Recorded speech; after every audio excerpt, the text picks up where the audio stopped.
Voici ce qui pourrait être l'avenir de l'aviation. Ce mélange est du biocarburant à base de canne à sucre. Il est testé pour la première fois sur ce vol de la compagnie Azul entre Campinas et Rio de Janeiro. Nous prévoyons que notre combustible réduise de 82% les émissions de gaz à effet de serre. Il est clair que pour qu'il soit commercialisé, nous avons besoin d'une production à grande échelle. La matière première vient d'ici, de Ribeirão Preto, dans l'état de São Paulo. C'est là que 60% de la canne à sucre brésilienne est cultivée. Le géant d'Amérique du Sud est le plus gros producteur au monde avec 677 millions de tonnes chaque année. C'est dans les années 80 que la fabrication de biocarburants a commencé. Aujourd'hui, les producteurs innovent pour utiliser la moindre parcelle de canne à sucre et ne laisser aucun déchet.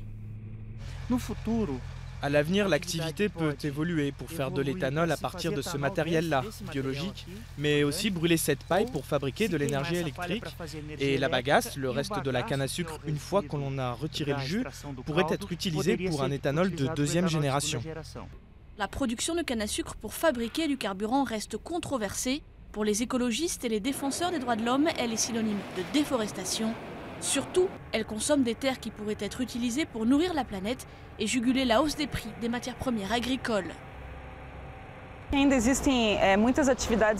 a encore beaucoup d'activités illégales, de déforestation et de conversion des zones de culture. Mais on voit que c'est en train de diminuer. Je pense que les ONG et même les entreprises privées sont en train de sensibiliser de plus en plus les agriculteurs afin qu'ils fassent les choses correctement. Ces questionnements ne freinent pas Azul, la troisième compagnie aérienne du Brésil. Le test est positif. Et elle compte introduire à moyen terme le nouveau combustible sur ses avions. Ce sera peut-être pour bientôt. Le Brésil prévoit d'augmenter sa production de 55% ces 10 prochaines années.